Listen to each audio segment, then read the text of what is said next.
So for day 2, we're taking a look at the Descendants of Darkness. So this one is considered as a horror crime drama and even a little bit of comedy if you can believe it. So yeah, let's just get right to the story itself. So this one stars our main character, Suzuki, and he happens to be a shinigami, aka a god of death. But unlike most shinigamis, he happens to be very uplifting and also is kind of a dweeb. And he tends to care more about eating more than anything.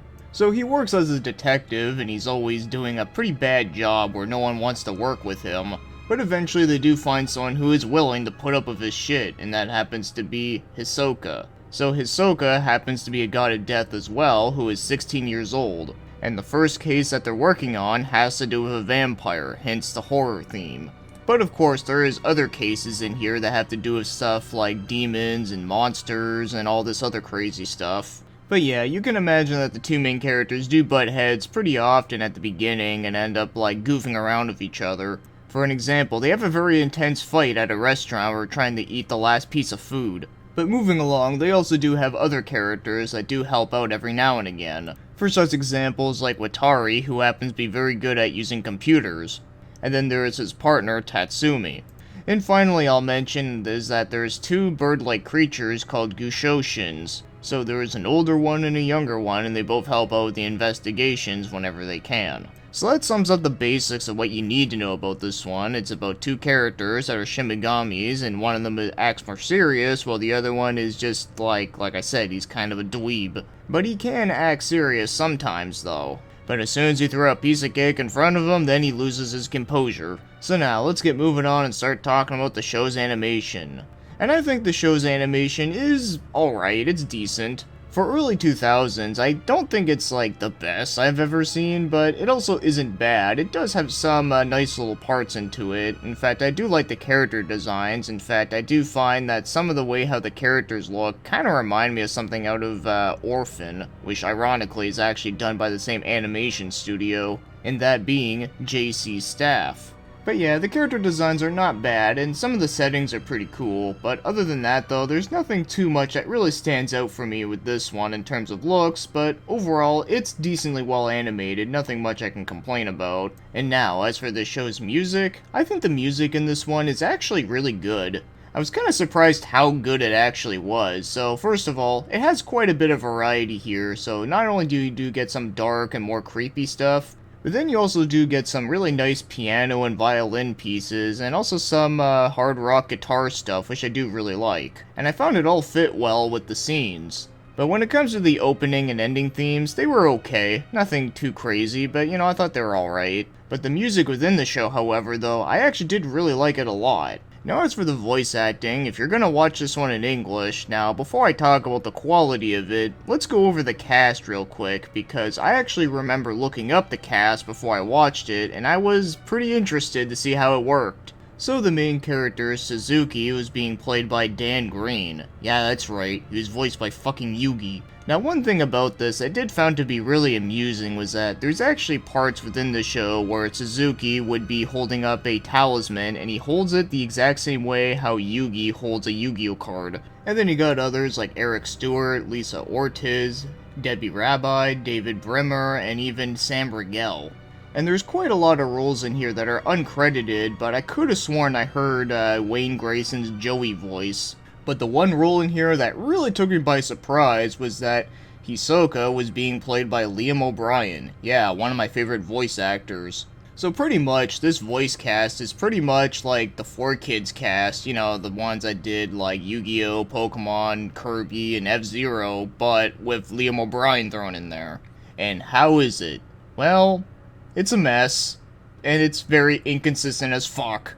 So yeah, there's a lot of roles in here that are kind of unfitting. For example, the evil doctor character, Meraki, he is just so fucking terrible in this one. He almost sounds like a not as depressed version of Squidward. It's just so fucking hilarious to me. But one part that did kind of crack me up about that was that there was a part where a nurse was like fangirling over him, saying how he has such a cool sounding voice, and I'm just here thinking, who the fuck thinks this shit sounds cool? And most of the voices within here, especially for some of the more random minor characters, are pretty damn corny. But if there is one nice thing I can say about it, is that at least with the voice acting being really cheesy, it actually did make for some pretty hilarious parts within the comedy bits that were supposed to be funny, so it did do a good job at that, but I still wouldn't say that the voice acting is good because, it was just way too inconsistent, and even Dan Green and Liam O'Brien, as much as I like those guys, even they kinda sucked in their roles too. But to be fair, there was a couple moments that they did have that were, like I said, decent, but like I said, I can't call it good. It was definitely a mess. So if you want to watch this one and have it to be more serious, go with the Japanese version. But with that said though, the English version, while it is bad, I can at least say that it's funny bad. Yeah, at least it's not one of those mediocre bad ones that are just forgettable. This one, it actually was, like, legit funny to me. But another thing to keep in mind too is that I do get an enjoyment out of bad voice acting, and of course I understand that's not going to be for everyone, but if you do want to have a hilariously bad dub, then yeah, not bad. So now, as for my overall thoughts on The Descendants of Darkness, is that I found it to be decent fun. So the premise behind it is nothing really all that original, but I thought it was okay. In a way, it does kind of remind me a little bit of Nightwalker Midnight Detective, but only that the main character is not a vampire, instead he's a shinigami. But as much as I did enjoy that one, unfortunately, I didn't like this one as much as that, but I still found this one was decent for what it was. So the characters themselves, like, they're pretty likable and are decently well written, but they're nothing, like, extraordinaire. But I will say that the main villain in this one, however, was really not that great. And it was pretty obvious that he was going to be the one behind everything. I mean, it really doesn't take a genius to figure it out. Also, the show's ending definitely could have been done better. It was one of those endings where, oh, the horror could come back, and there's also a few loose ends that we didn't tighten up together. So, yeah, it's one of those endings where it has a lot to be desired, and I'm pretty sure the manga probably was a lot better. But other than these few things though, I did found that this one was decently fun. Like, the comedy parts were actually pretty legit funny, whether you're watching in Japanese or English. And there was a few good character moments that I did like.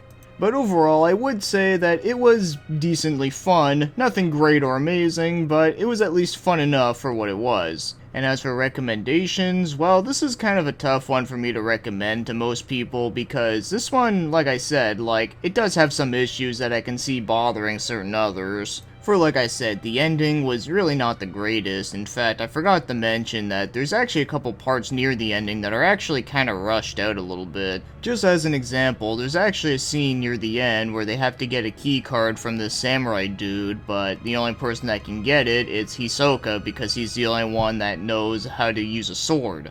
Well, pretty much what happens is that as they are fighting, the samurai dude ends up just giving up and just gives them the key card anyway, and it just feels really rushed. And the very few comedy bits, while I personally did like them myself, but I can see certain other people not finding them that funny, but of course that's just a matter of taste. But for a 13 episode anime though, I felt like it was done okay. Like I said, my main issues are really have to do with the ending in the last episode, but other than that, I thought it was alright and decently fun. It's just not a top favorite, and it's also not the best when it comes to crime drama.